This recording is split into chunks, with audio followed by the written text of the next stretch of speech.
Et bonjour! J'espère que vous allez bien, pour moi tout va bien et on se retrouve aujourd'hui pour la troisième vidéo de magie, c'est parti! Je vais tout d'abord vous refaire la démonstration du tour qui était donc à deviner dans la dernière vidéo, comme vous avez l'habitude. Donc, on est parti pour la démonstration. Pour ce tour de magie, je vais tout simplement demander au spectateur de choisir une carte, n'importe laquelle. Donc, comme je n'ai pas de spectateur, j'en choisis une au hasard, comme par exemple celle-ci. Le magicien ne regarde évidemment pas la carte, le spectateur la mémorise, et on est parti. Je demande au spectateur de couper à l'endroit où il veut, en me disant stop.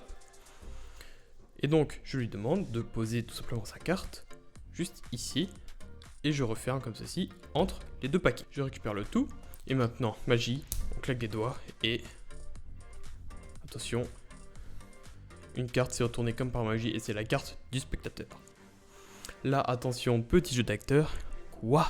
Ce n'est pas votre carte. Ceci n'est pas la carte du spectateur. Mais ne vous inquiétez pas, il se pourrait que cette carte soit tout de même magique, puisque si on regarde le chiffre juste ici, si on compte 1, 2, 3, 4, on devrait pouvoir retrouver la carte du spectateur. On est parti pour la démonstration. Donc, je ne sais pas si vous l'avez remarqué, mais à chaque tour de magie, donc celui-ci c'est le troisième, j'ajoute une nouvelle mécanique de magicien, tout simplement pour bluffer le spectateur. La première vidéo, donc, c'était de ranger un paquet de cartes en une seconde. Vous pouvez la voir juste ici. Non, ici plutôt c'est mieux. Voilà, il y a plus de place. J'avais introduit la mécanique, donc, de faire croire au spectateur qu'on retourne un jeu de cartes, alors qu'en fait, pas du tout. Et aussi, de pouvoir contrôler une carte en faisant croire qu'on la mélange. Dans la deuxième vidéo, j'avais introduit la mécanique de rajouter une carte déjà présente, les 4 cartes qu'on montre au spectateur. On avait donc 5 cartes. Pour ce tour-ci, la mécanique est toute simple et je ne l'avais encore pas fait dans les précédentes vidéos. On va tout simplement préparer le jeu de cartes. C'est une toute petite préparation qui peut se faire très rapidement et qui est très discrète et qui à la fin du tour ne se voit pas du tout. Donc en fait, juste avant que le tour commence, donc vous allez pouvoir le faire discrètement avant de le présenter à vos spectateurs, il va juste falloir retourner une carte en avance. Donc, par exemple, on peut prendre un 7, ou en tout cas, il faut que ce soit un chiffre, c'est plus simple, mais un chiffre petit. Par exemple, un 3 fait très bien l'affaire. Là, juste avant, j'utilisais un 4, ça marche aussi. Puisque j'ai choisi une carte avec un 3, il va donc falloir partir de la fin du paquet et compter 1, 2 cartes, et mettre celle-ci à l'envers, en troisième position, à partir de la fin. Et donc, comme ceci... on referme le tout. Donc quand vous montrez les cartes au spectateur, vous allez tout simplement faire comme ceci. Et vous allez le faire très lentement. Et vous allez tenir avec votre index la fin du paquet pour que si jamais le spectateur ne veut pas choisir une carte au début, vous puissiez quand même aller au fond et vous tenez comme ceci avec l'index. Et comme ça, on verra toujours rien. Alors que la préparation est juste ici. Ensuite, une fois qu'une carte a été choisie, comme par exemple celle-ci, voilà, je la retourne. Vous faites croire au spectateur que vous choisissez où est-ce qu'il met la carte. Mais en fait, vous prenez le paquet du dessus et vous le posez juste ici, comme ceci. Et en fait, ici, c'est la face avant et là, la face du dessous. Ce n'est pas du tout le milieu du paquet. Donc ça, il faut le faire plutôt rapidement et faire abstraction sur ce passage. Il faut vraiment aller vite et pas insister dessus pour pas que le spectateur s'en rende compte. Donc vous faites juste, ou voilà, dites-moi stop quand vous voulez. Hop, stop ici. Hop, vous pouvez poser votre carte au milieu du paquet. Il la pose. On referme, sachant que la carte préparée est juste ici. On referme. Et ensuite, il ne reste plus qu'à découvrir comme ceci le 3. Faire semblant, oh on s'est trompé. Et hop, prendre la troisième carte et retrouver la carte. Donc voilà, c'était la petite explication de ce tour de magie. Il va vraiment être bluffant pour les spectateurs puisque le spectateur va en fait penser que vous êtes trompé. Et va être encore plus bluffé quand vous allez révéler la chute du tour, qui est pour le coup imprévisible. On se retrouve maintenant pour la réalisation du tour, qui sera à deviner pour la prochaine vidéo dans laquelle je l'expliquerai. Donc voilà, on a juste besoin d'un jeu de cartes, et là on va tout simplement faire choisir au spectateur n'importe quelle carte dans le paquet. Comme par exemple celle-ci.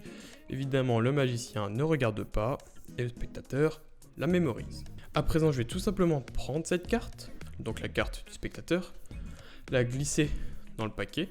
Je vais tout mélanger pour être vraiment sûr qu'elle soit perdue, comme ceci. Et maintenant, je vais tout simplement demander au spectateur de me dire stop afin de choisir 5 cartes. On va choisir 5 cartes au hasard dans le paquet. Évidemment, comme j'ai pas de spectateur, je vais m'arrêter à des endroits aléatoires.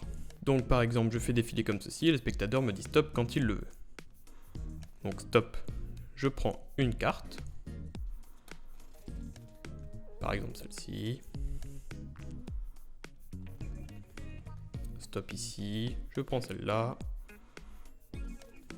Stop ici, je prends celle-là. Et stop ici. Et voilà.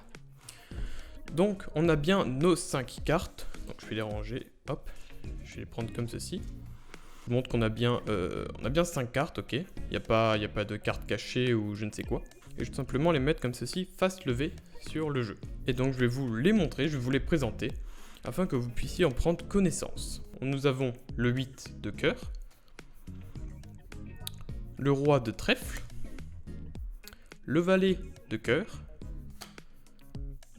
le l'as de cœur,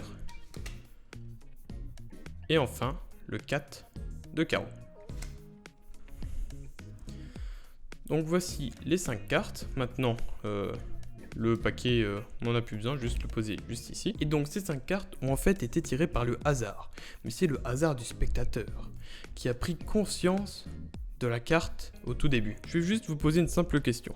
Est-ce que votre carte est parmi ces 5 cartes ? Là, le spectateur répond oui. Comme je n'ai pas de spectateur, je vais le faire moi-même. Donc par le hasard des choses, vous avez choisi votre propre carte parmi 5 cartes aléatoires dans le paquet. Maintenant, moi, parmi ces 5 cartes, je vais essayer de la retrouver par la magie. Je vais tout simplement prendre les 5 cartes. Je vais sentir. Ah, je pense pas que ce soit celle-là. Je vais ressentir. C'est pas celle-là non plus.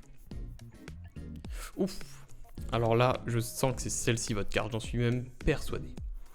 Je vais tout simplement la prendre comme ceci. Et hop, je la mets dans le paquet.